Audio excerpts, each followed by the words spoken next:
Приветик всем. Быстренько рассказываю, что мы сегодня делаем, потому что сегодня очень насыщенный день, и я надеюсь, что у нас все получится. Даже если не получится, ничего страшного, запись на ютубе идет, так что, думаю, все увидят.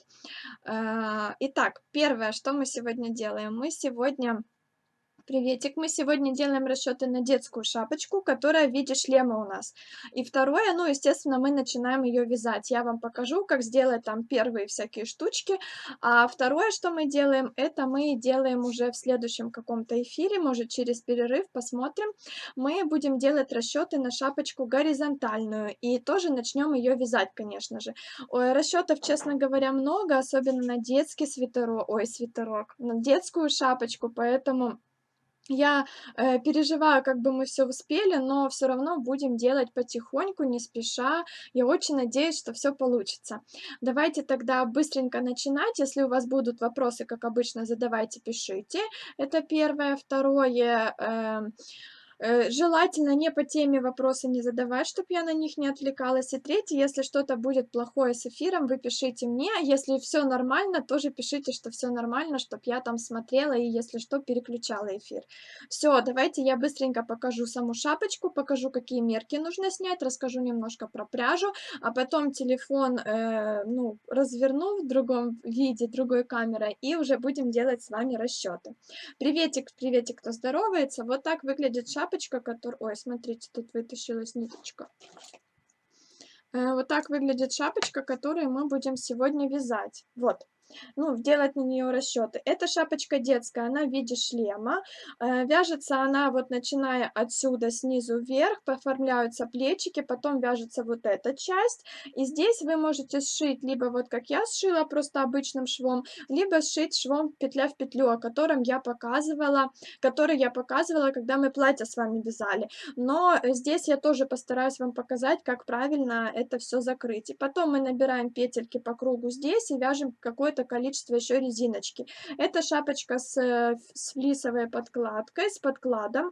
Я потом как-нибудь в конце уже интенсива покажу, как я пришиваю подклад, как я его выкраиваю, и также покажу, как я помпончики делаю. Сейчас, в данный момент, мы просто сделаем расчеты на эту шапочку, мы начнем ее вязать, и, ну, как бы и вы ее продолжите вязать, потом я вам завтра покажу, как ее здесь правильно закрыть, оформить, как резиночку набрать и все такое. Ну, вот шапочка такая, она подойдет на любого ребенка, я имею в виду, что и на мальчика, и на девочку, и на любой размер, потому что вы можете ее тоже с такими помпончиками связать, она как будто в виде мишки получается. То есть вы можете самостоятельно ее как-то еще разнообразить. Можете придумать какой-то узор.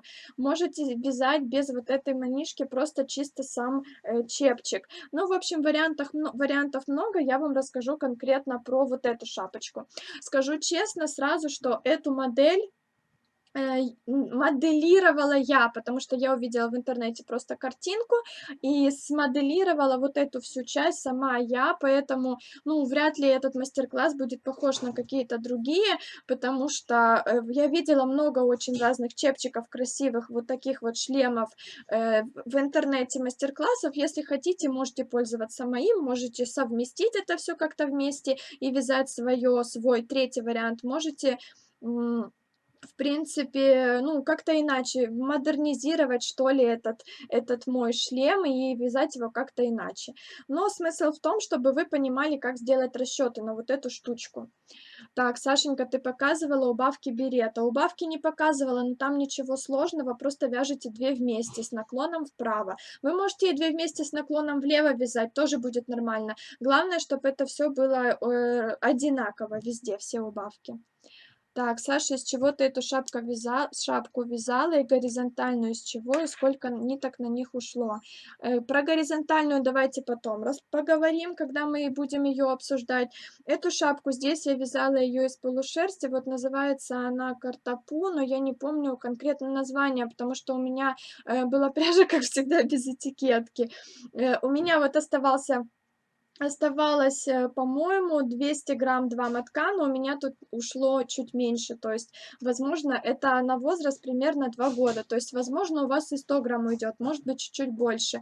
Но вот где-то 150 примерно нужно. Вот. Какую пряжу я бы советовала для ребенка вязать из пряжи натуральной и желательно не колючей. Я бы советовала вам для ребенка вязать из мериноса стопроцентного. Не советовала бы вязать из пряжи, в которой есть акрил, не советовала бы вязать из пряжи полностью ненатуральной, также не советовала бы вязать из какой-то колючей полушерсти или шерсти. Если,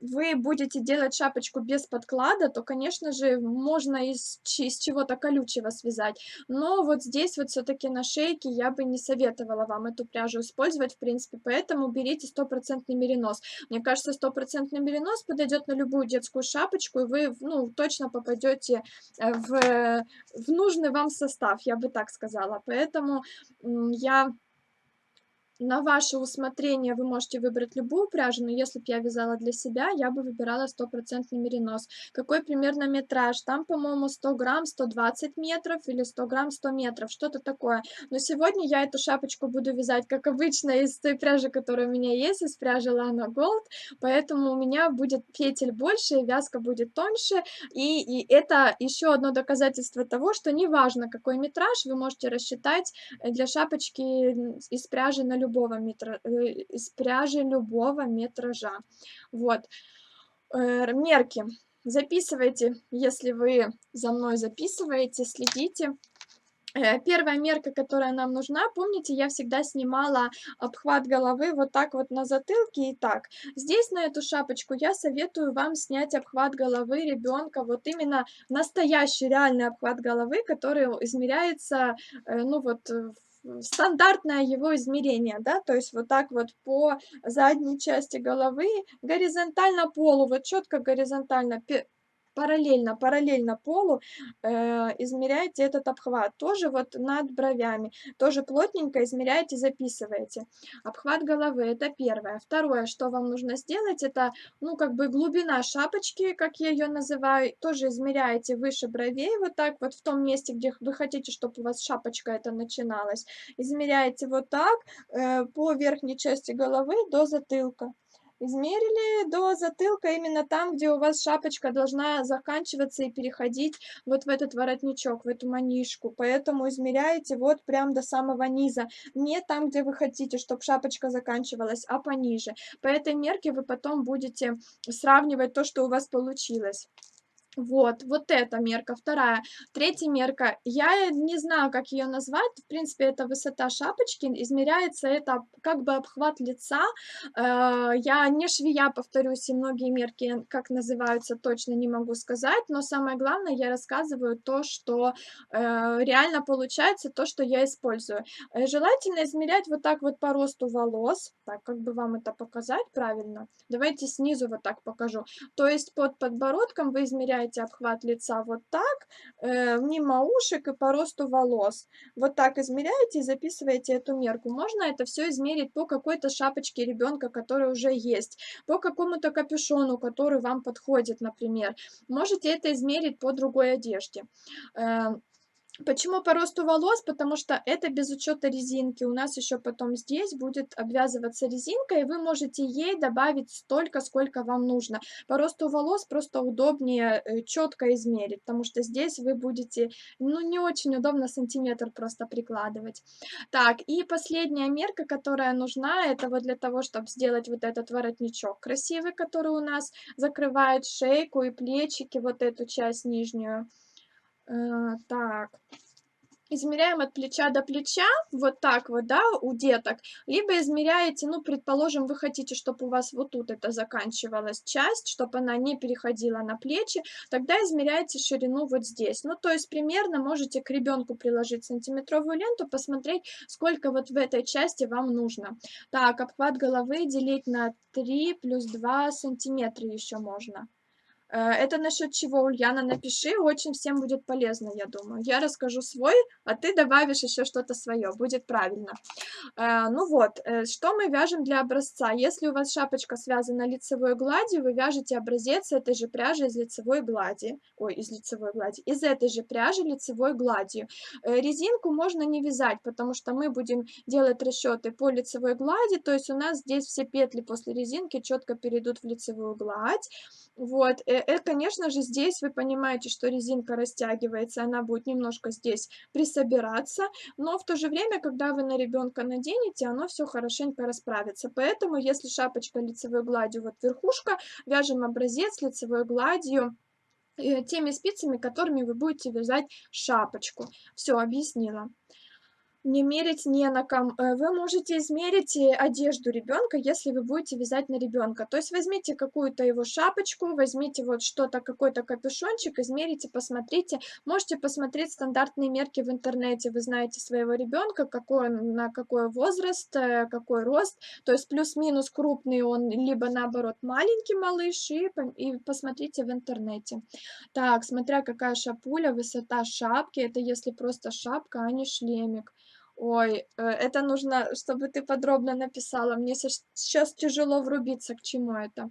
Сашенька, расскажи, пожалуйста, как для взрослого связать такую шапку, капюшон без манишки, да? Точно так же, как я сейчас буду объяснять. Ну, вообще нет никакой разницы. Просто я начну объяснять сначала с вот этого нашего воротничка, а потом мы перейдем к шапке. Вам нужно воротник не вязать, вы сразу к шапке перейдете. Единственное, что вам тут все равно нужно заранее немножко будет провязать по кругу на шее, чтобы это все вокруг скрепить, так сказать. Детей нет. Ну вот мне тоже не на ком было измерять, я взяла размеры заказчицы. Вот так вот получилось. Поэтому тоже не на ком сравнить. И понятия не имею, насколько этот двухлетний ребенок большой, крупный, либо наоборот маленький. Давайте будем работать дальше, будем делать расчеты. Мерки я сказала, пряжу сказала, шапочку показала. Надеть, естественно, на себя я ее не могу, потому что она на мне маленькая. Это детская шапочка. Все, переворачиваю камеру, и сейчас будем мы писать с вами наши расчеты. Я, честно говоря, намудрила, не то что намудрила, но у меня так много расчетов по этой шапочке. Я достала те свои старые конспекты, когда я эту шапку вязала, еще раз все переписала с подробностями. Ой, мне кажется, что вы скажете, что опять очень сложно, и и будете переживать. На самом деле, повторюсь, как обычно я говорю, делайте все за мной, берите свои мерки, берите свой образец, делайте все за мной, записывайте, и у вас получится 100% все хорошо.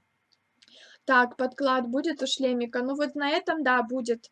Но я хотела еще показать подклад просто вот на такую круглую шапочку, потому что на шлем, мне кажется, проще делать подклад. Можно без подклада, конечно. И к тому же я хотела еще ушки показать. То есть мы возьмем какую-то нашу шапочку такую простую, потом сделаем на нее подклад и свяжем ушки вот здесь, которые с завязочками.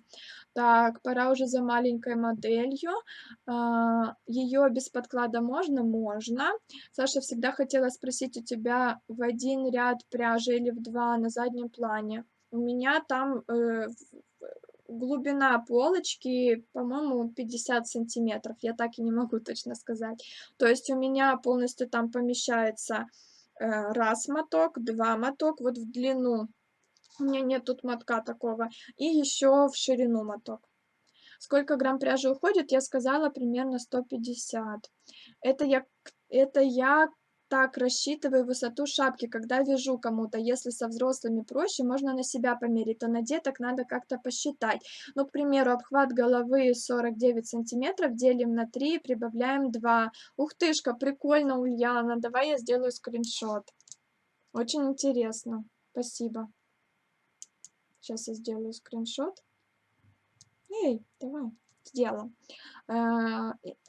Если без подклада расчеты меньше делать, я вообще советую, когда вы измеряете своего ребенка и когда вы потом будете делать это все с шапочкой, то есть вот эту мерку, я советую вам, когда вы будете шапочку измерять в итоговом варианте, не ориентироваться на вот эти вот, например, мерки, а капельку больше делать, для того, чтобы шапочка хорошо сидела. Вообще, в принципе, опять же, смотрите по своему усмотрению, смотрите по усмотрению.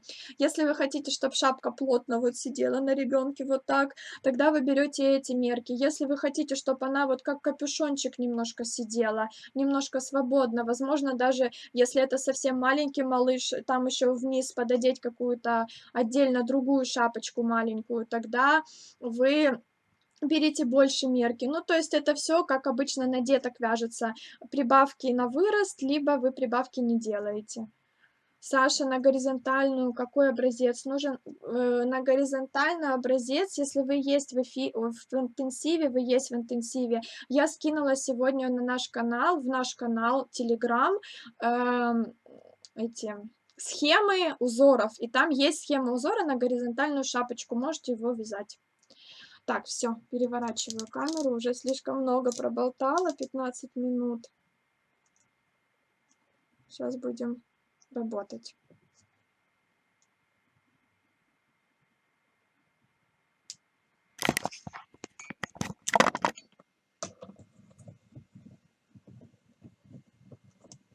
Так, сейчас я все тут поднастрою, чтобы у меня на ютубе было все удобно. Ой, как-то я далеко сижу. Так, сейчас я пододвину немножко. Так, и здесь. Если будут вопросы, пишите, но я постараюсь как-то более-менее подробно вам рассказывать. Так, ну что, начнем.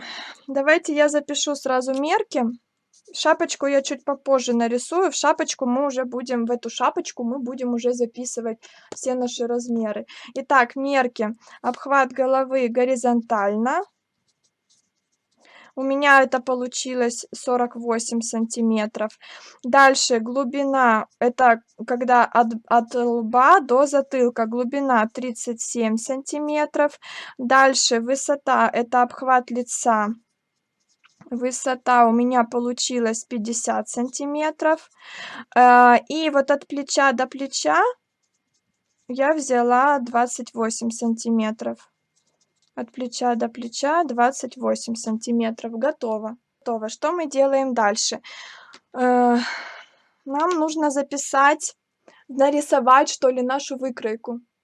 Нарисовать нашу шапочку с двух сторон. Я нарисую шапочку с лицевой стороны и шапочку сбоку. Так, сейчас девочки переключатся, и все будет нормально. Итак, как выглядит шапочка сбоку? Я могу вот ее просто вот так вот положить и показать, да. Здесь у нас идет дырочка для головы, дальше у нас здесь идет макушечка вот такая, и здесь идет наш вот этот воротничок. Так. Рисую я. Вот так выглядит наша дырочка для головы, предположим. Там у нас дальше идет наш капюшончик, как будто бы, да.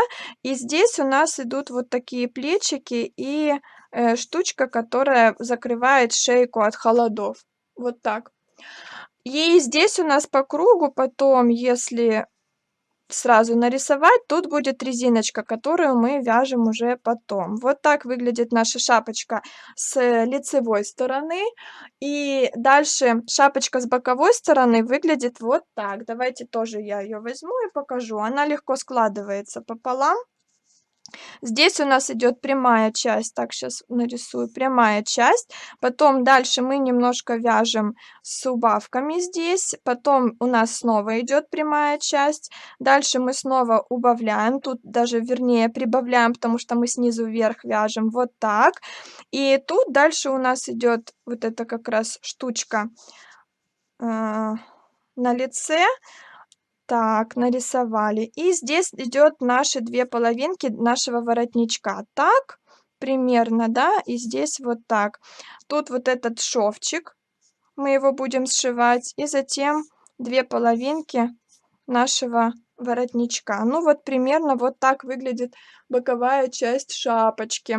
Дальше. И резиночка наша выглядит вот так. Здесь мы ее вяжем. Ну, вот эта шапочка сбоку. Это у нас шов. Здесь у нас будет шов обязательно. Ну, в принципе, он не мешает, но он зато создает красивое плечико.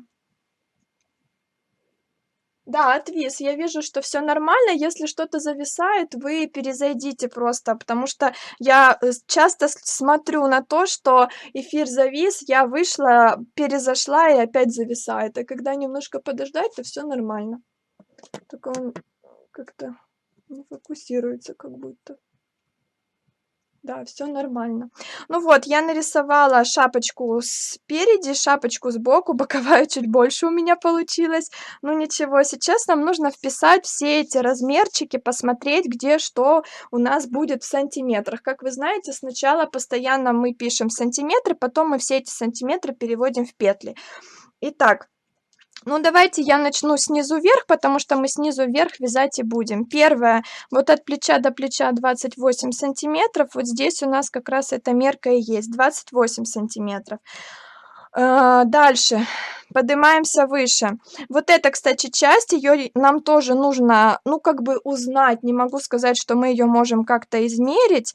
То есть мы прикидываем, сколько будет высота нашего вот этого воротничка. Я взяла 16 сантиметров. Вы можете точно так же от плеча вниз измерить по груди ребенка до того места, где вы хотите, чтобы эта штучка заканчивалась. Вот здесь у меня это 16. В мерках ее не пишу, потому что это чисто такая величина, которую вы можете самостоятельно регулировать. Если обхват головы мы никак не можем регулировать, он есть один и есть, то это мы можем сделать длиннее или короче, тут уже вы сами определяете. Так, дальше что мы делаем? Вот эти части нам нужно узнать. Часть посерединке сколько, и вот эти две маленькие части, где мы плечико будем закрывать. Вот эта часть у нас выглядит так. Давайте я напишу вот в это высота, это пусть у нас будет h. Я запишу, эта часть у нас h, деленное на 3. И красным давайте я запишу 50 сантиметров. 50 поделила на 3, у меня получилось 16,6. То есть 16,6 сантиметров, вот эта часть у нас как раз там, где начинается наша дырочка и где закрываются плечи. Соответственно, вот эти части очень легко посчитать. Давайте я сюда вот так вот стрелочкой синей обозначу. Легко посчитать. Мы берем 28, от 28 мы отнимаем 16,6 и все это делим на 2, потому что у нас плечико 2. Опять зависло, да? Смотрю я. Сколько у меня получается? У меня получилось 5,7 сантиметров. Ну, вот это так примерно. Я здесь записываю тут 5,7 и тут 5,7. Готово. Да, зависло. Дальше, что мы смотрим чуть повыше? Чуть повыше нам нужно посмотреть также вот эту часть, вот эту высоту. Мы ее чуть попозже посчитаем, я вам потом это все покажу. Я запишу чуть попозже. Почему? Потому что мы вот тут еще заполним некоторые мерочки. Вот. Чуть повыше мы ее еще посчитаем. Главное, я ее отметила. Дальше вот эта часть у нас 16,6 полукруглая. Вот мы посчитали 16,6. Потом от этой точки до серединки нашей головы эта часть у нас тоже будет 16,6, потому что мы 50 поделили на 3. То есть наша голова, как бы наш овал лица делится на 3 части. 16,6, 16,6, 16,6. Мы 50 поделили на 3. И дальше вот эта верхняя часть у нас, то есть та, которая самая широкая часть шапочки у нас считается так. Давайте я тоже поставлю стрелочку, что ли, сюда и запишу от стрелочки. Мы берем обхват головы. Вот у нас обхват головы. Мы делим его на 2 и отнимаем нашу резинку примерно. Но смотрите, тут еще какой нюанс. Если вы измеряли вот обхват Сейчас скажу вам. Вот эту вот, где высота, вот этот овал лица. Если вы измеряли далеко, прям далеко за, чертой волос, то вы можете от обхвата головы тут не отнимать резинку. Но я все таки всегда резинку отнимаю. Обхват головы минус резинка. Вот какая у вас резинка, вы тоже должны это все посчитать. Я посчитала, у меня получилось 48 я поделила на 2. Подождите, резинка, еще один момент, резинка и минус 4-5 сантиметров. 4-5 сантиметров это для чего я делаю? Для того, чтобы вычесть наше лицо, потому что у нас шапочка не закрытая, лицо у нас здесь будет открытое, и вот примерно 4-5 сантиметров я всегда отнимаю. 4, естественно, для совсем маленьких деток, 5 сантиметров для деток постарше. Вы можете, в принципе, измерить от брови до брови, ну вот от кончика брови до кончика брови лицо и точно так же посчитать, сколько это будет. Ну, естественно, вы должны понимать, что э, это все очень примерно. Я беру 4-5 сантиметров, и у меня всегда получается, ну, нормально. Я не сказала бы, что слишком узенькая шапочка или слишком широкая получается. Ну, вот это так, я привыкла так делать. И у меня я это все вычислила. 48 я поделила на 2. Резинка у меня 2 сантиметра и 4 сантиметра я отняла. У меня получилось 18 сантиметров. Вот я записываю сюда 18 сантиметров. Записала. Ну что, идем дальше. Теперь нужно нам расписать боковую часть. Что мы уже знаем? Вот эта часть у нас точно так же 16. Я некоторые мерки перепишу, просто чтобы вы понимали, где что находится. Эти части у нас 16. Здесь вот эта наша часть, мы посчитали, что она 16,6. Я записываю сюда 16,6. Так как после убавок вот у нас здесь идут наши вот эти половинки 2, потом мы делаем убавки, и она здесь как раз, уменьшается до той ширины, равной нашей вот этой дырочке, мы посчитали. Вот как раз 16,6 у нас здесь. И, дальше что мы считаем? Ровно пополам 16,6 делим, и у нас будет вот эта половинка и вот эта половинка. Они будут у нас одинаковые. 16,6 я поделила на 2, у меня получилось 8,3. 8,3 тут записываю, 8,3 тут. И точно так же я отмечу сразу здесь, что вот эта моя часть, она тоже 8,3. Это как раз именно вот эта боковинка. 8,3. Записала 8,3 сантиметра. Поднимаемся выше. Мы знаем, что наша вот эта самая широкая часть капюшончика нашего 18 сантиметров. Здесь я могу записать, что вот эта самая широкая часть, и именно ее я и имела в виду, когда я ее считала, 18 сантиметров. То есть снизу 8,3, чуть дальше 18. Я могу сразу записать, что у меня две половинки этого капюшона, одна половинка и вторая. Поэтому, ну, как бы вот так вот в обхвате, так сказать, у меня будет 18 плюс 18, то есть 36 сантиметров.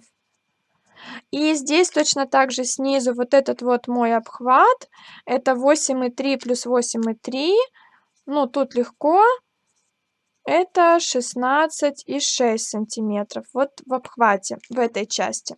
Дальше верхнюю часть мы не считаем, потому что мы ее потом посчитаем, когда будем уже делать расчеты для вязания. Там, ну, нету ничего сложного, и высчитывать ее специально не нужно. И последнее, что я сюда запишу, это как раз вот это моя высота. С одной стороны она будет и с другой стороны. Вот она, 16,6. Мы ее посчитали. Я записываю тоже сюда, 16,6. Готово. Вот все мерки, которые нам нужны. Единственное, что я, помните, вот здесь записывала вот эту вот свою высоту.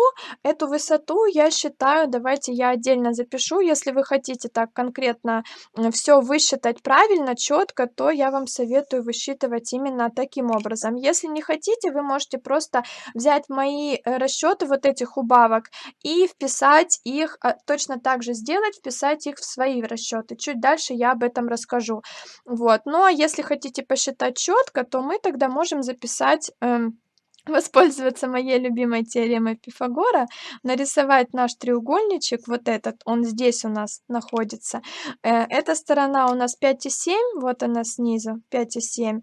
Дальше вот это вот будем, ну, ее как бы имитировать, она у нас вот так вот идет 8,3, и нам нужно узнать вот эту сторону. Вот эту сторону как мы узнаем? У нас вот эта гипотенуза, это два катета. Чтобы узнать нашу сторону, давайте я запишу. Вот эта сторона, это у нас С, это у нас А, это у нас Б. Вот Б у нас равно С квадрат, вернее Б квадрат, С квадрат минус А квадрат. С квадрат у нас 8,3, 8,3 в квадрате. Ой, я тут неправильно, тут минус. 8,3 минус 5,7 в квадрате. 8,3 в квадрате, давайте я посчитаю. 8,3 я умножаю на 8,3. У меня получается 68,89 минус 5,7 умножить на 5,7. У меня получается 32,49. Я это все отнимаю. 68,89 минус 32,49. У меня получается 36,4. Ну, это b квадрат. Просто b это корень из 36,4. Честно говоря, я даже его тут уже не считала. Я просто приблизительно записала, что у меня здесь цифра 6. Вот как раз-таки это b у меня получилось 6. И эту высоту я могу себе записать 6 сантиметров. Вот если вы хотите это все так четко посчитать, точно так же посчитайте и запишите. Но можно, в принципе, вот эти вот убавки сделать точно так же, как у меня, просто скопировав их. Так, расчеты своих сантиметров я сделала. У меня все уже готово. Теперь мне нужно написать план работы и расписать все мои, как их называть, все мои петли и ряды. Итак, я связала образец. Я вот буду вязать пряжей Lana Gold. Связала образец. Тот образец, который я использую, тот, которым я вязала и берет, та пряжа, и тот образец, который я использовала при вязании берета. Вот, я его измерила. Естественно, перед тем, как связать, вернее, перед тем, как измерить, я сделала влажно-тепловую обработку его и измерила после того, как он у меня высох на горизонтальной поверхности. И я теперь могу записать все свои получившиеся результаты. У меня получилось в 20 петлях 12,5 сантиметров, и в 10 рядах у меня получилось 4 сантиметра. Теперь мне нужно посмотреть по моим расчетам, что же конкретно из этого всего мне нужно высчитать. Итак, смотрим ширину, что мне там нужно в ширине высчитать. Первое, что я высчитываю, я вяжу снизу вверх. Первое, что мне нужно высчитать, это вот эту мою ширину, 28 сантиметров. Это первое, вот эту я высчитываю цифру. Дальше. Поднимаюсь выше, мне нужно посчитать именно ширину. Смотрю ширину 5,7. Вот это мое плечико мне нужно посчитать. Записываю 5,7 сантиметров. Дальше, естественно, ширину мне нужно 16,6. Хотя, в принципе, зная, сколько у меня петель в 28 сантиметрах, мы можем спокойно 16,6 сантиметров посчитать. И зная, сколько 5,7. Но я все равно это считаю отдельно, чтобы было точнее. Приветик, кто только подключился. Дальше 16,6. И следующее, что мне нужно посчитать. Секундочку, сейчас. Вот это число 18 у меня самая широкая часть, она у меня 36 как бы с двух сторон. Вот я сюда записываю 36 сантиметров. Вот это мне нужно посчитать в петлях. Теперь я записываю то, что мне нужно посчитать в моих рядах. Вот мои ряды, сюда я это все и запишу. Да, сегодня Инстаграм мне не дает эфир вести. Первые ряды, которые мне нужны, это, естественно, 16 сантиметров высота вот этой моего воротничка. Я записываю 16 сантиметров сюда, мне нужно их высчитать. Дальше висит, да? Ай, жалко, ужас, плохой Инстаграм. Дальше, что мне нужно посчитать? То, что мы только что высчитали, высоту вот этих моих убавок, высоту плечика 6 сантиметров. Записываю. И еще, что мне нужно посчитать, это высоту вот как раз моего вот этого капюшончика, моей шапочки. Она у меня 16,6 сантиметров. Сколько же у меня там рядочков получается? Я это все высчитываю с помощью калькулятора. Давайте я это вместе с вами посчитаю, потому что много бывает очень вопросов. Красным запишу, что у меня получается. 20 я умножаю на 28 и делю на 12,5. У меня получается 44,8. Здесь желательно, чтобы число было четное. Я здесь себе отмечу четное, поэтому мне 45 не подходит, я не могу до 45 округлить.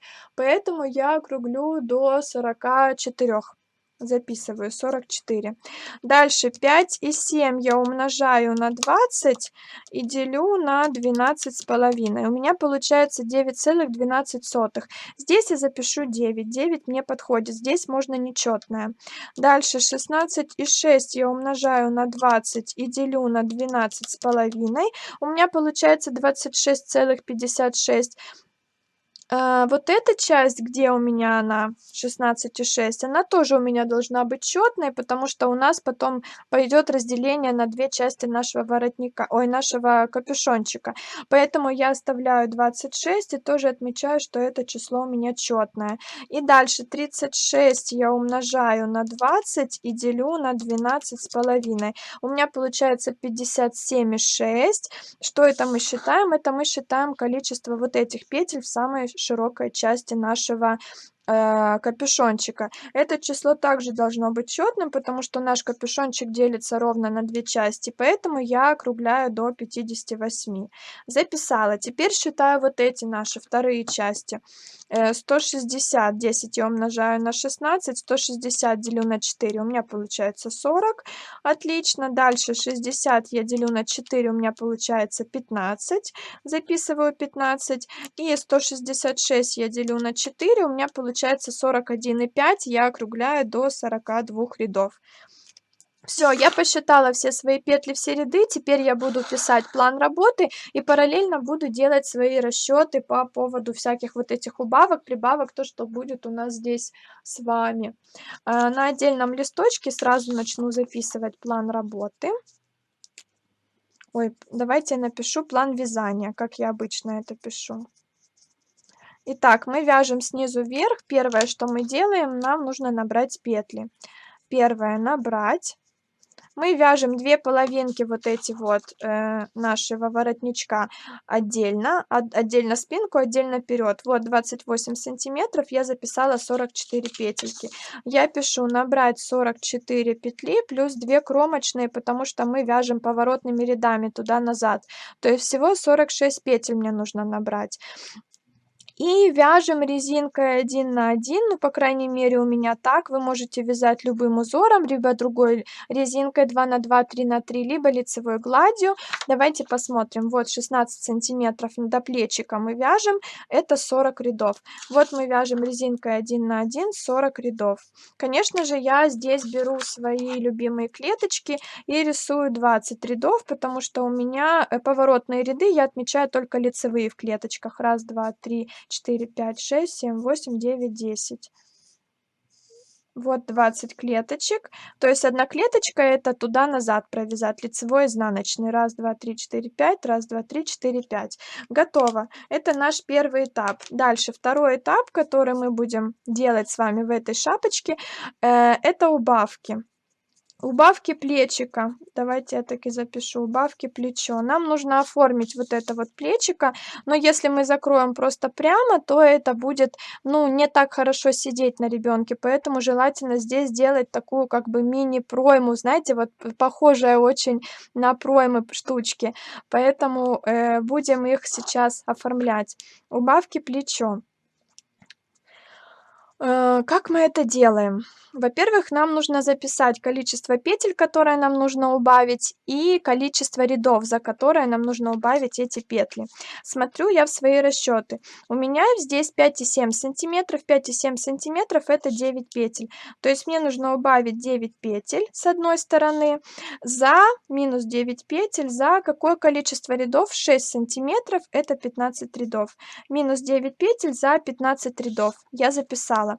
Но здесь я люблю записывать, опять же, так как у нас поворотные ряды, я люблю записывать пары рядов, поэтому 15 я поделила на 2, округлила, у меня получилось 7 пар, лицевой ряд плюс изнаночный ряд.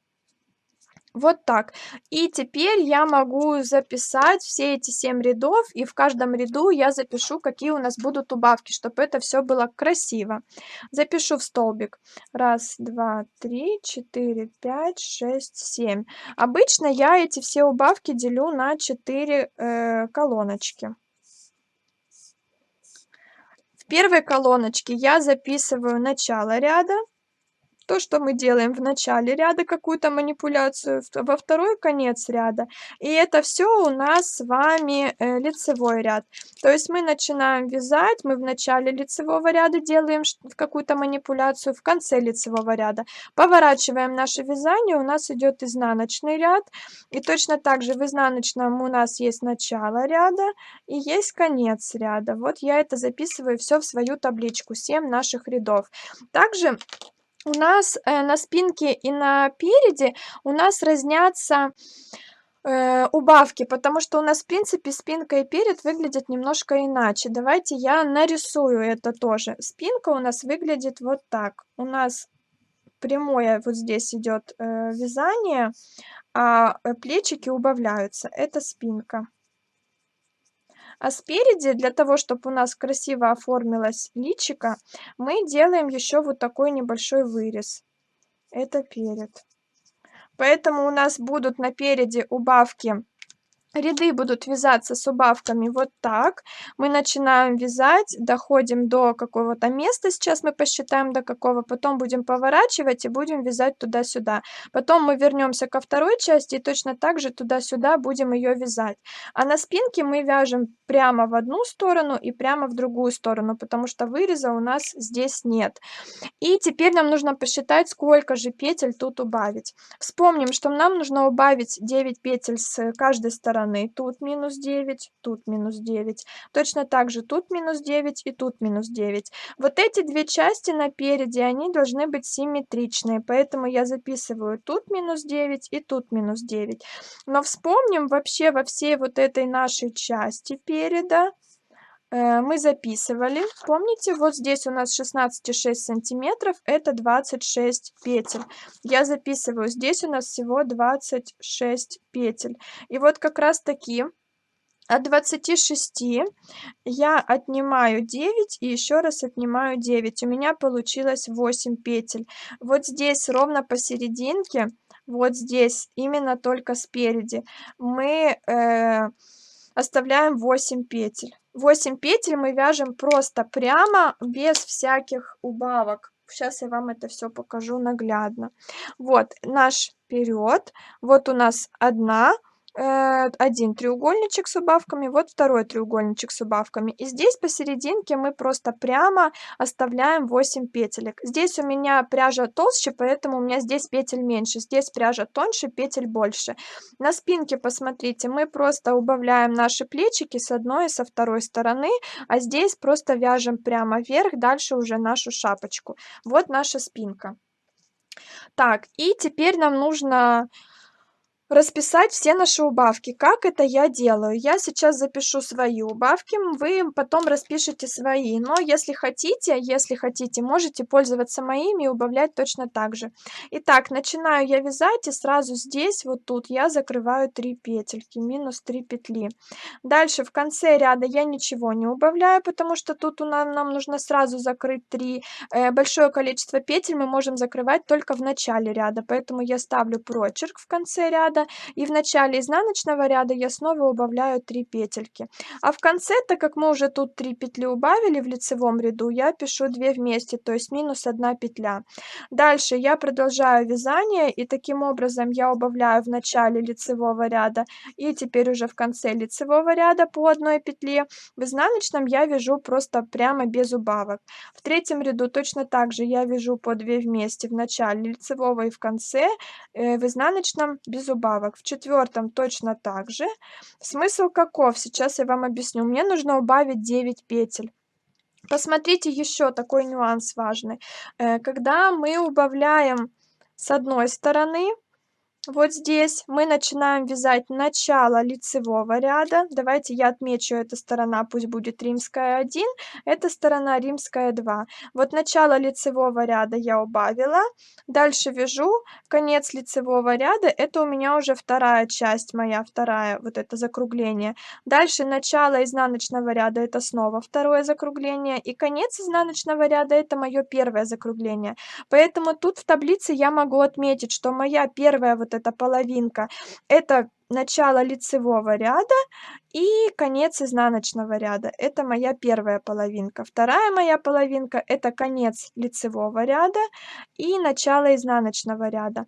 Так вот, в одной колонке 1 и во второй колонке 1 в сумме должно убавиться 9 петель. Точно так же во второй колонке цифра 2, вернее, в первой колонке и под цифрой 2, и во второй колонке под цифрой 2 тоже должно в сумме убавиться 9 петель. Поэтому я расписываю свои убавки таким образом, чтобы у меня четко было 9 петель. И сейчас мы это посчитаем. Смотрите, считаем первую цифру 1 римскую. 3 я убавила, 4, 5, 6, 7, 8. И вот теперь в конце, в шестом рядочке я убавляю последнюю девятую петлю. Значит, здесь уже в седьмом и здесь в конце изнаночного ряда я не буду ничего убавлять. Точно так же считаем римскую 2. Я убавила 3 петли, 4, 5, 6, 7, 8 2 вместе и 9 2 вместе. Вот я расписала все убавки. Как я начинаю вязать? Здесь впереди я сначала вяжу вот этот треугольничек, а 8 петель посерединке оставляю. Затем я вяжу второй треугольничек, 8 петель так и остаются. Я покажу, как это делать. На спинке я убавляю туда-назад с одной стороны и со второй стороны. Важно, чтобы это все происходило везде синхронно. Вот мы отдельно будем вязать спинку, отдельно вперед. Эти расчеты у нас готовы. Второй пункт убавок. Дальше третье, что мы делаем, я сюда запишу. Третье, что мы делаем, давайте посмотрим на нашу шапочку. Я уже вперед не вяжу, я его откладываю, я свяжу вот этот вот прямоугольничек с убавками и его отложу, он мне уже не нужен. А со спинки я буду начинать вязать вверх мою шапочку. И теперь посмотрите, для того, чтобы мне оформить вот эту вот круглую часть, мне посерединке нужно будет петли прибавлять. Я сейчас это все запишу. Третье, мы вяжем только спинку, записываю,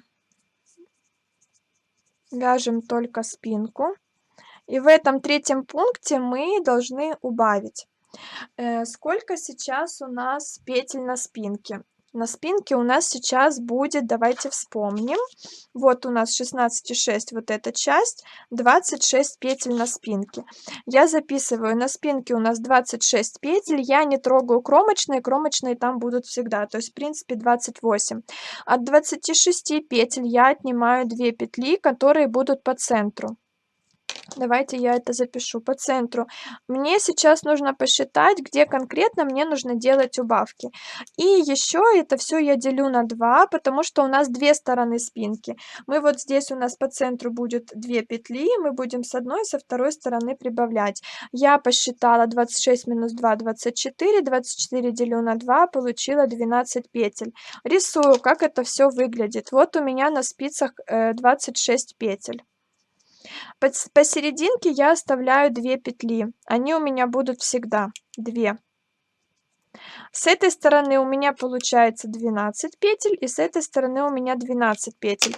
Ой, и я начинаю вот здесь от этих 2 петель делать прибавки. И таким образом у меня расширяется мое полотно, и оно становится, ну, вот таким расширением трапециевидным. Мы делаем прибавки справа и слева. Давайте я, наверное, это все запишу. Делаем прибавки справа и слева от 2 петель. Вот эти центральные 2 петли. Вы можете оставить и 3, 4, плюс 2 петли в каждом ряду. Мы не пропускаем ряды в каждом ряду. Давайте посмотрим теперь на наши вот эти вот расчеты, которые были в сантиметрах. У нас в начале здесь 16,6 сантиметров. Нам нужно сделать прибавки до ширины 36 сантиметров. Считаю я, давайте я, наверное, это тоже как-то еще отдельно нарисую. Вот так вот наш капюшончик. Здесь у нас было в начале 26 петель. А здесь у нас сверху уже будет 36 сантиметров. Я беру, вот, 58 петель.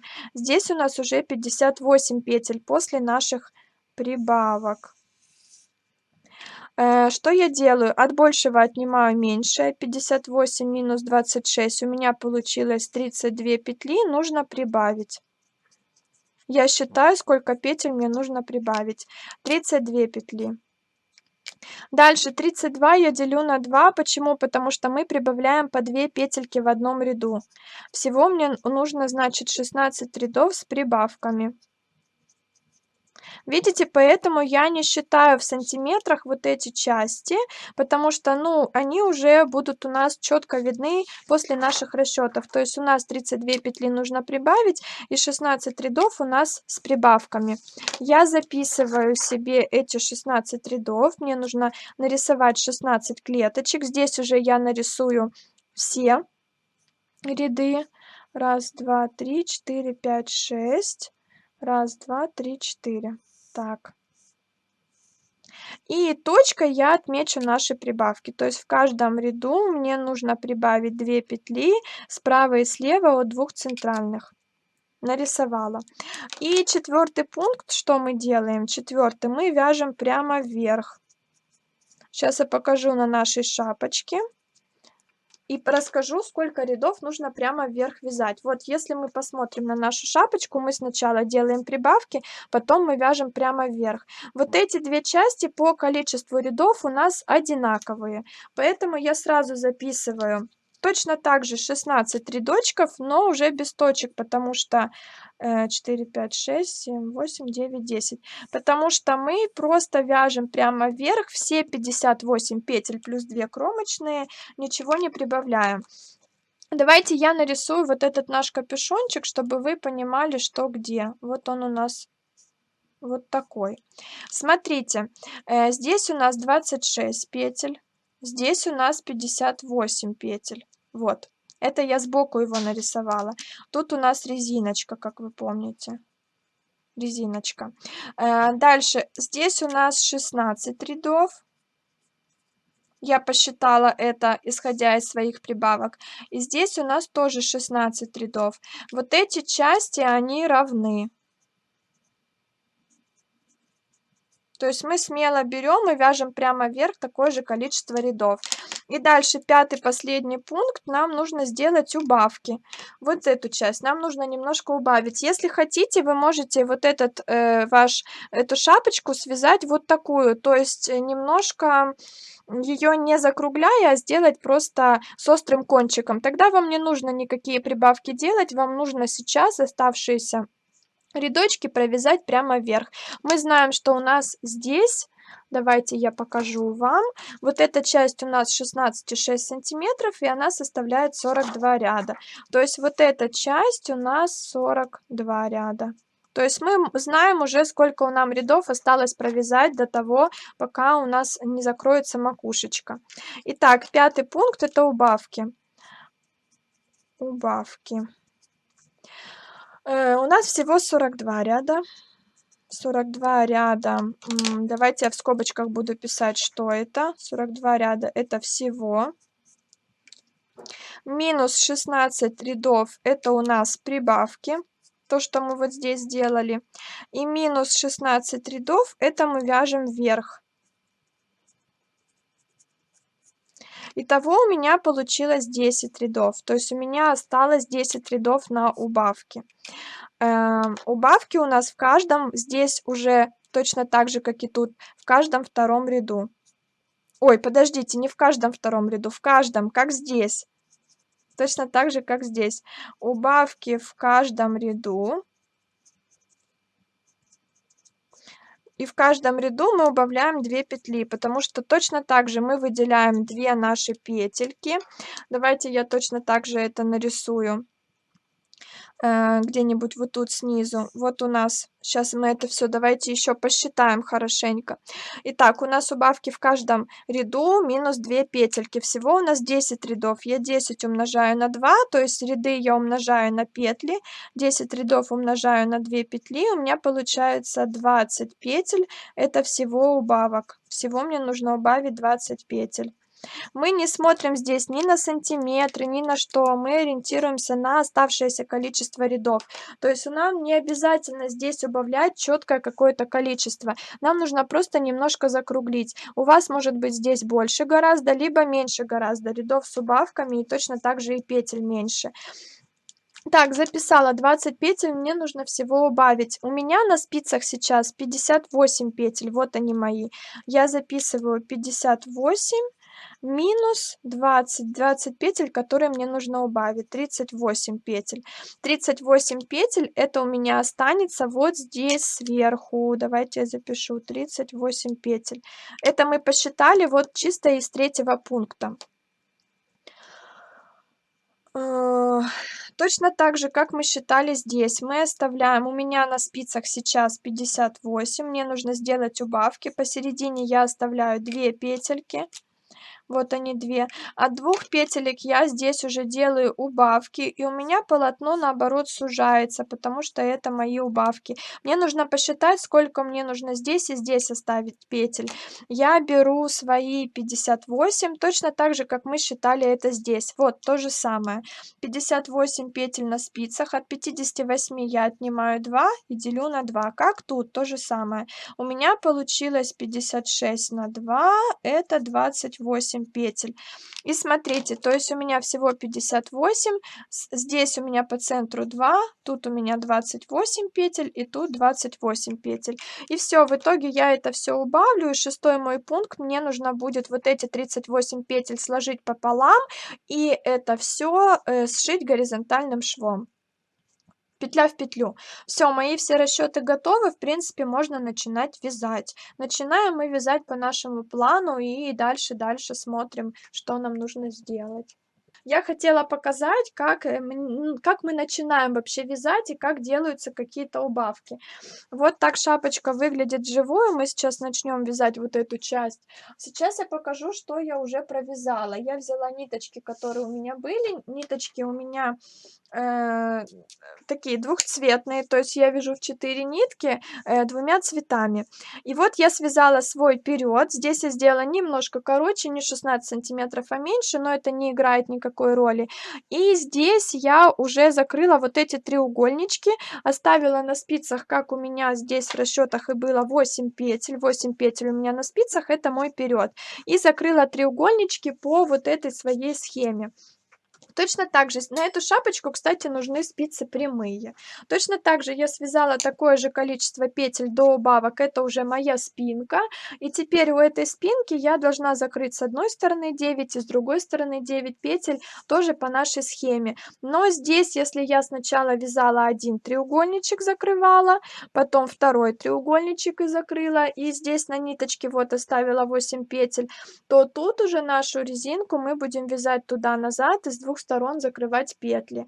На ниточку я оставила для того, чтобы потом мне было удобнее все это собрать и связать нашу резиночку по кругу, вот эту вот часть.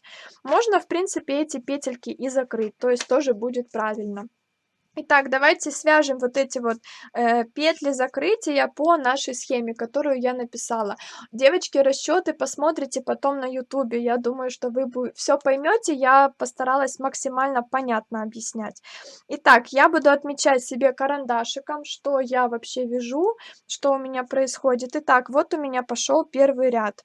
С одной стороны, в начале ряда я закрываю 3 петельки. Я здесь вяжу классическим способом, поэтому, чтобы их аккуратно закрыть, Ой, муха летает, ничего себе. Чтобы их аккуратно закрыть, я, переворачиваю петли так, чтобы их можно было вязать за заднюю стенку. И вяжу три петельки, закрываю. Вяжу по 2 вместе, как мы обычно это делаем. Раз, 2, 3. Готово. 3 петельки я закрыла. Вы, кстати, тут можете в самом начале закрывать, если у вас пряжа потоньше, закрывайте 4, 5 петелек. Если у вас пряжа потолще, чем у меня, можете 2 петли закрыть. Но одну не советую, одну будет маловато. Дальше я вяжу до конца, и как вижу, в конце мне ничего не нужно убавлять. В конце я просто переворачиваю вязание, поэтому спокойно вяжу до конца свою резинку. Резинку мы продолжаем вязать до тех пор, пока у нас не оформятся вот эти треугольнички, которые я тут нарисовала. Если у вас сейчас, девочки, вопросы появятся, пишите, потому что я понимаю, что после расчетов пока ничего не понятно, когда не видел сами расчеты. Продолжаю вязать резинку. Как вообще, там все нормально? Напишите кто-нибудь, все ли в порядке. Мы перешли к практической части. Сейчас я покажу, как закрыть треугольнички. А потом завтра покажу, как закрывать там макушечку и сшивать нашу шапочку. Так, вот в конце я ничего не провязываю, в смысле ничего не убавляю. Все нормально, хорошо, спасибо, девочки. Ничего не убавляю, просто переворачиваю вязание и дальше отмечаю вот эту часть. Ой, подождите, не эту часть, вот эту часть. Я перешла к вязанию изнаночного ряда. Так, все хорошо. Да, это детская шапочка. Обалдеть, все пропустила, меня не пускал Инстаграм, буду смотреть на Ютуб. Когда можно будет посмотреть? Ну, я сегодня выложу. Вот, мы начали вязать изнаночный ряд, и я закрываю 3 петельки в изнаночном ряду. Это шапочка-шлем детская. В изнаночном ряду я закрываю петли изнаночными. Раз, два и 3. И теперь смотрю, что мне нужно сделать в конце. В конце мне нужно связать 2 вместе. Я дальше вяжу свою резиночку. Ой. Да, первый раз эфир не показывала, я просто решила на YouTube записать уже без всяких заминок. Расчеты важная часть. А практическую часть уже решила вместе с вами связать, и вроде как пока все нормально. Так, вяжу до конца, и в конце мне нужно связать 2 вместе.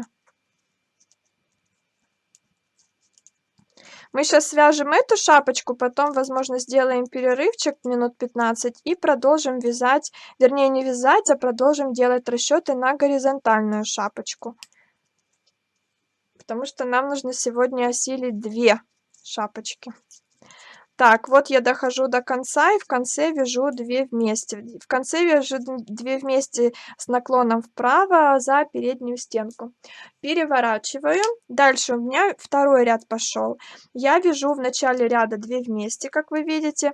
Здесь можно сделать протяжку, можно 2 вместе связать, как вам удобно. Тут разницы нет, главное, чтобы у вас по краю шли аккуратные косички. Спицы кубические или простые кубические, это спицы мне подарила девочка. Дальше вяжу до конца. И в конце смотрю, что мне нужно сделать. В конце мне нужно связать 2 вместе. Вяжу я свой лицевой ряд по таблице. В конце вяжу 2 вместе.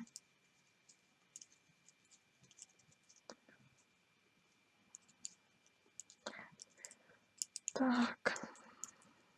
Петель у меня на спицах много. Приходится вязать долго. У меня вот был клубочек намотанный, там одна светло-розовая ниточка, одна темно-розовая.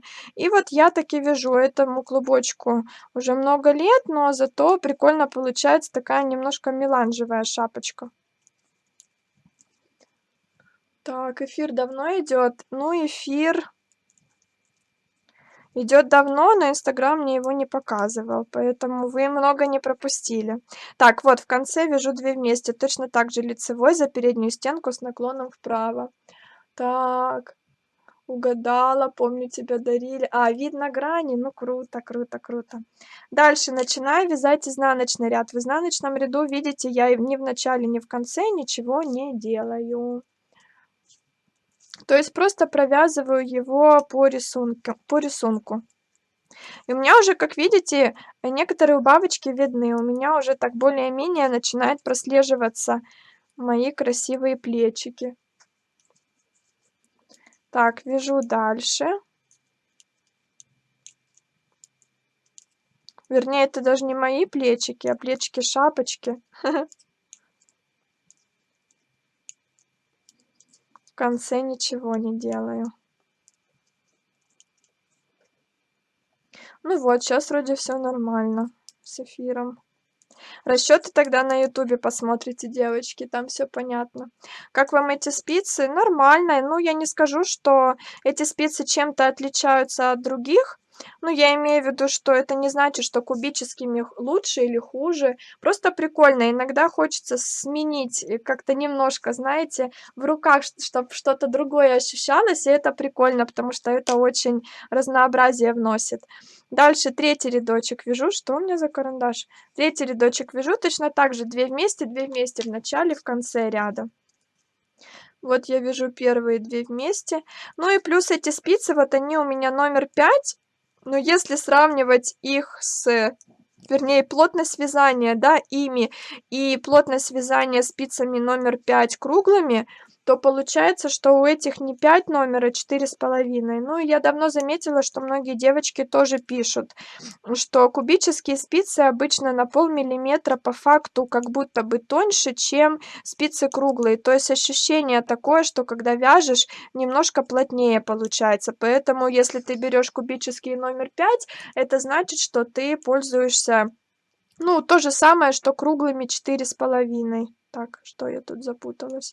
Вот мне как раз на эту пряжу 4,5 и нужно. Я всегда 4,5 вяжу. Поэтому эти кубические мне идеально подходят. Да и вообще они мне на все шапки подходят.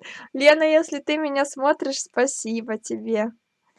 Так, связала 2 вместе. В изнаночном ряду снова я ничего не провязываю. Я просто вяжу прямо. Да, вот мне тоже хочется несколько разных. А то одни надоедают, как новые спицы, так и вязание другое. Да-да-да-да-да. Иногда спицы даже чисто по ощущениям надоедают, и хочется взять деревянные, например, или из другого какого-то материала. Или вот кубические, они реально спасают, потому что в руках ощущается что-то другое, и вязать становится интереснее. Ну, плюс это Knit Pro, и Knit Pro, они более острые, чем Адди. Ну, по крайней мере, я так всегда это замечаю. У меня Knit Pro практически нет, у меня только 3 пары. И все эти 3 пары, они острее, чем все Адди, которые у меня есть. Поэтому тоже разнообразие в том, что уголок, острота, вернее, другая. Вот здесь уголок более острый и тоже другие ощущения. Так, связала я изнаночный ряд. Вот у меня, видите, уже оформляется моё плечико. Вяжу следующий ряд, 4. Точно так же у меня, ой, смотрите, у меня тут узелок. Но из-за того, что у меня 4 здесь ниточки, этот узелок слишком тоненький, он не будет у меня заметен. Так, дальше точно так же в начале лицевого вяжу 2 вместе. И дальше вяжу по рисунку. Вот я его постараюсь сейчас вплести в вязание. И он не будет заметен. Главное, чтобы не было узлов. Хвостик вот этот потом нужно отрезать. Главное, чтобы не было узлов, когда вы вяжете пряжей, и прям конкретный узел, полностью нитка с ниткой связаны. А тут из-за того, что нитка состоит из 4 маленьких, то узелок из 2 маленьких, он слишком большой роли не сыграет. Так, вот без острых не могу. Я просто привыкла не острыми вязать, и мне удобно именно не острыми. Здесь я не зацепила одну петельку. Цепляю. Так, ряд у меня лицевой. Сейчас в конце мне нужно будет вязать 2 вместе. У меня дров спицы хочу тоже хорошие. Я вот как купила себе набор Адди, я, в принципе, им довольна, и мне больше другие не нужны. Я бы, конечно, хотела другие купить, но я понимаю, что, ну, реально мне Адди хватает с головой всех этих пар, которые у меня есть, поэтому просто не покупаю. Вообще, мне кажется, что очень много хороших спиц, реально. Сейчас такой большой выбор, и не стоит жалеть денег, если Тебе они нужны, если ты вяжешь прям конкретно. Я не понимаю девочек, которые думают, что если ты купил крутые спицы, ты крутая вязальщица, что ты крутой мастер, что у тебя петли будут ровнее. Вот здесь это не работает. Если нет средств, то не стоит их покупать. Можно вязать самыми дешевыми обычными спицами, и петли у тебя будут такие же ровные. Но если у тебя есть возможности, если ты вяжешь постоянно каждый день, то почему бы, а если еще и на заказ вяжешь, то есть тебе вязание денежку приносит, то почему бы не купить хороший инструмент? Поэтому я за то, чтобы, спицы были хорошие, но чтобы это было реально оправдано. Потому что сейчас выбора, конечно, миллион. Вы можете купить любые, которые вам подходят по остроте, по леске, по, самой структуре спицы и так далее. Так, я тут целое исследование спиц провела, выбрала тоже себе. О, класс, расскажешь потом впечатление. Итак, пятый рядок, то же самое мы вяжем по 2 вместе в начале и в конце лицевого ряда. В изнаночном ряду мы ничего не вяжем. Ну, я имею в виду никакие убавки, мы вяжем просто петельки по рисунку. Так, вяжу, вяжу, вяжу. Это моя ниточка, которую я потом спрячу. Так, я на Чиагу смотрю. Да, их очень хвалят, у них очень хорошая леска, потому что она не имеет памяти. Вот у Ади, например, леска память имеет, и их якобы нужно в горячую воду опускать, но я, честно говоря, боюсь это делать, поэтому просто как бы свыклась с тем, что леска память имеет. Но Чиагу достаточно острые, вот мне они не подходят именно по остроте, я люблю спицы тупые. Поэтому, тут тоже смотрите, что подходит больше вам. Я знаю, что многие очень любят острые, им удобнее цеплять, петельку острой спицы, поэтому Чиагу и выбирают. Так, 2 вместе в конце, в изнаночном ничего. Что народ молчит или тут настрой? Не знаю, почему все молчат. Не знаю, смотрят, вяжут, как обычно это бывает, тихонько все сидят. Так, изнаночный ряд провязываю просто. Сейчас я уже скоро закончу. Мне потом нужно будет показать вам, как я прибавки эти делаю. О, руки заняты, да, мне Адди не нравится. А расскажите, чем? Интересно очень. Мы все вяжем. Я хочу и стану отбросила Чиагу острые, да, но все остальное плата за бренд. Ну, кому как, конечно. Хотя острая очень. Да, но с леской траблы. Поняла, что самое хорошее не равно дорогое. Я согласна с этим, что самое хорошее не равно дорогое, согласна. Но реально спиц сейчас очень много хороших. Сейчас есть выбор. Это не то, что наши мамы вязали. Что вяжем? Спинка вперед, плечо. Это шапка. Да, это на часть шапки нашей. Давайте я покажу. Многие уже подключились. Вот эту штучку мы сейчас вяжем. Это мы вяжем спинку. И сейчас я покажу, как дальше вязать эту шапочку, а завтра расскажу, как макушку вязать.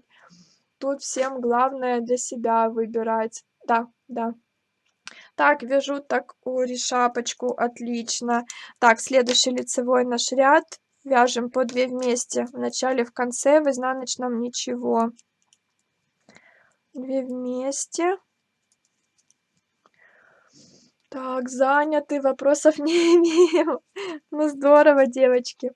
Вчера тыкву за вечер связала. О, хорошо. Ну, эта шапочка простая, и ее реально связать за вечер, и можно, в принципе, всем детям связать. Себе, мужу ходить потом классно в этих шапочках. Я люблю острые, вот. Я же говорю, что многие острые любят. Был набор укороченных, соединение не нравится и леска. А, это в Адди. У меня полноразмерные Адди, но мне очень нравится там соединение. Вообще нет никакого дискомфорта, оно просто незаметное. Мне ни разу в жизни ни одна петля, ни одна пряжа не цеплялась на то соединение. Они у меня никогда не откручивались, ну, потому что там защёлка. И, в общем, я очень довольна. Единственное, что леска, да, имеет память. Так, горизонтальная когда? Сегодня горизонтальная после этой. Купила Чиагу, очень понравились, и кончик не очень острый. Вот. Слушайте, девочки, разные советы, мотайте на ус, потом, когда будете себе спицы выбирать, у вас уже будет какой-то опыт, потому что отзывы от многих девочек, они очень помогают. Одного человека никогда не слушайте. Чем больше отзывов, тем лучше. Итак, в 7 ряду, смотрите, я в начале ряда уже ничего не убавляю. Мою тыковку муж уже таскает, класс. А в конце вяжем 2 вместе. Я думала себе, а он одел, сказал тепло и все, я без шапки. Так это круто! Вы теперь можете связать себе такую же и ходить с мужем одинаково. Это очень классно. Я считаю, что это круто, когда мужу понравилась шапка, и он ее носит. Сохраните, пожалуйста, эфир, а то тормозит. Хорошо. Сколько набор Чиагу обошелся? Напишите, девочки. Так, в конце ничего. А, подождите, это в начале ничего, в конце у нас 2 вместе. Провязываю 2 вместе, и дальше в начале и конце изнаночного ряда я ничего не делаю, я вяжу просто прямо.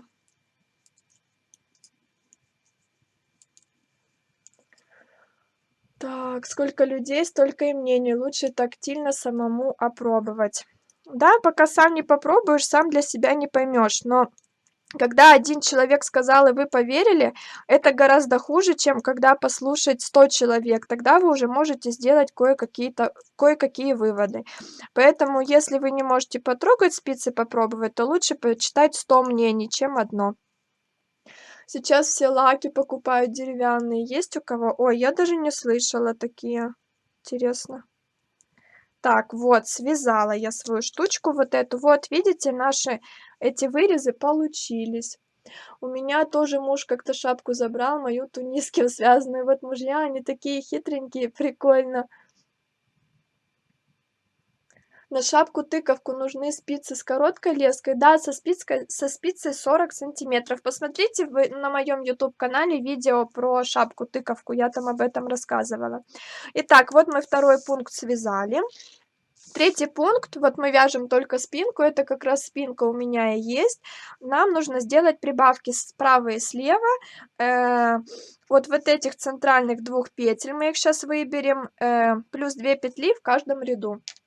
Я провязываю, помните, что я здесь, вы не помните, вы не смотрели, вы не смотрели эфир, это на ютубе есть. Помните, у меня здесь есть еще одна кромочная, и здесь одна кромочная, поэтому сейчас я провяжу 13 петель, сделаю первую прибавку, провяжу 2 петли, сделаю первую прибавку и еще 13. У меня должно получиться, давайте посчитаю, 2, 4, 6, 8, 10, 13, 2, 4, 6, 8, 10, 13 и 2 центральные. Все правильно, все получилось. Вяжу кромочная, 12 петель, 1, 2. Ой, подождите, здесь мы уже вяжем лицевой гладью. Давайте я запишу лицевая гладь, потому что резинку мы вяжем только на нашем воротничке. Итак, 1, 2, 3, 4, 5, 6, 7, 8, 9, 10, 11, 12. Готово. Теперь я делаю прибавку. С одной стороны я делаю в одну сторону, с другой в другую. Вот 2 мои центральные. И дальше делаю еще одну прибавку, но в другую сторону. И дальше вяжу 13 петель. 1, 2, 3, 4, 5, 6, 7, 8, 9, 10, 11, 12, 13. Переворачиваю. Мой муж ждет свитер. Ой, давайте вяжите с нами тогда свитерок в следующем интенсиве. Так, я за 10 тысяч плюс-минус видела. Это набор Чиагу, я поняла. Ой, и мой буду к дню рождения ему подарок вязать. Мой тоже, я подумаю, класс. Девочки, давайте вязать мужьям свитер. Дальше мы делаем прибавки в каждом ряду по 2 петельки, поэтому я дальше вяжу изнаночной гладью, провяжу свою прибавленную петлю изнаночной и сделаю следующую прибавку. Если у вас пряжа толстенькая, то вы можете здесь делать прибавки в каждом втором ряду. Ну вот если пряжа примерно такая, как у меня, то делайте в каждом. Вот моя прибавка, я ее провязываю изнаночной. После прибавки я могу сделать снова прибавку 1, 2 изнаночные по центру и затем прибавку 2 в другую сторону. Кстати, знаете, как тут лучше делать? Тут лучше делать в другом. Давайте сейчас я переделаю, покажу вам. Тут лучше делать в другом направлении. То есть первую прибавку в ту сторону, другую, потому что это изнаночный ряд, понимаете, да, чтобы у нас все выглядели одинаково. Провязываю 2 изнаночные, затем прибавка у меня снова в другую сторону, и дальше вяжу все изнаночные до конца. Ну, я думаю, вы понимаете, что я хочу этим сказать.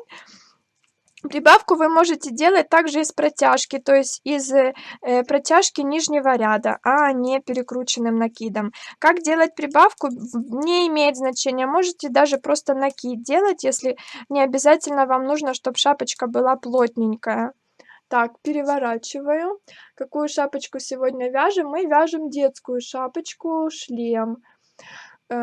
Тоже, что ли, связать мужу на день рождения свитер? Давайте, вяжите, вяжите. И, кстати, тут мне нужно отмечать рядочки. Я вот провязала уже 2, отметила. 1, 2, вяжу 3. В 3 рядочке точно так же прибавляю. Вяжу, здесь удобно, я вяжу до своей прибавки. Как только я увидела прибавку, ее провязала и делаю следующую прибавку. Пока вот вяжу лицевые петли, здесь можно даже ничего не считать. Провязала лицевые петли, вот моя прибавка, я ее вяжу лицевой, затем делаю снова прибавку. Все равно она у меня в другую сторону почему-то смотрит. Вроде все правильно, сейчас посмотрим. 2 лицевые, прибавка в другую сторону. Так. Да нет, все правильно, все правильно. И дальше все мои лицевые петли до конца ряда. Детская шапочка-шлем. Да, верно, спасибо, что вы мне пишете. Таким образом, у нас вот в этом месте начинает увеличиваться вот в эту сторону наш объем. То есть как будто капюшончик вяжем. Вяжу до конца, переворачиваю, отмечаю следующий рядок. В следующем рядочке мне снова нужно сделать прибавки. Так, вяжу изнаночные свои петли до прибавки, потом уже в противоположном направлении, как бы, да, перекручиваю свою ниточку для того, чтобы сделать прибавки в изнаночном ряду. Так, сейчас я дойду до своей прибавки. Вот она, моя прибавка. Вяжу ее раз, делаю, да, вот в эту сторону. Раз прибавка, 2 изнаночные. Вы можете тут хорошенько подтягивать петельки. 2 прибавка и дальше до конца изнаночные. Ну, в принципе, все. Я дальше просто вот так буду отмечать рядочки и делать те же самые прибавки.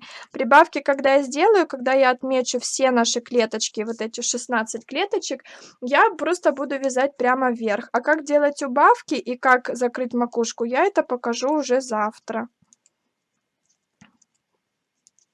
Сейчас я дойду до конца ряда. Так, переверну и покажу, что получилось. Так, все, решили все мужьям. Отлично. Пока было начало по шапкам, я платье наконец-то закончила, а сейчас все семейство снабдю шапками и буду присматривать свитер мужу. Здорово. С выбором пряжи на свитер мужу будет трудно, надо, чтоб не колола. Ну да, выбирайте, наверное, меринос. Я вот всегда за меринос, потому что он не колется. Ну вот, смотрите, так выглядят прибавки. 2 центральные лицевые, и от них уже крутятся петельки. Вот тут как будто я неправильно сделала. Я ее распущу и перевяжу. Видите, она у меня реально в другую сторону смотрит. А здесь все правильно, здесь в нужную сторону. Вот, и вяжем так 16 рядов, потом вяжем прямо вверх тоже 16 рядов по нашим расчетам. Убавки я завтра покажу, как их делать. Тут, кстати, тоже нужно нарисовать 10 рядов клеточек убавок. Давайте я, наверное, тут их нарисую. 1, 2, 3, 4, 5. 1, 2, 3, 4, 5. Нарисую, чтобы мне было удобно вязать и отмечать. Все, готово. Так, Саша, девочки дорогие, подскажите, как правильно убавить лицевые петли на лицевом полотне? Получаются кривые неравномерные петли. Это нужно видеть. Я имею в виду посмотреть, как вы убавляете, чтобы я сказала, почему у вас так получается. Если можете, пришлите мне в директ фотографию. Пока мое сохло, одна комната была на ключ закрыта, чтобы дети не сотворили чего-нибудь с ним. Мне, детям, легче пряжу выбирать, чем мужу, ему все колется. У меня то же самое, девочки, мне тоже Саше все колется. Но оно из Lana Gold Plus, как представлю, вес мокрого платья сразу откладываю. Да, тяжелое будет. Ну что, вот мой перёд на шапочке, да, вот такой вот моя спинка. Потом мы это все вот так сошьем и обвяжем резиночкой. Это я все покажу завтра. Давайте, наверно, сделаем сейчас перерывчик минут 10-15 и дальше продолжим. Я расскажу, как, сделать расчёты на горизонтальную шапочку. Все, наверно, приходите минуточек через 10, наверно, так, может быть, чуть попозже.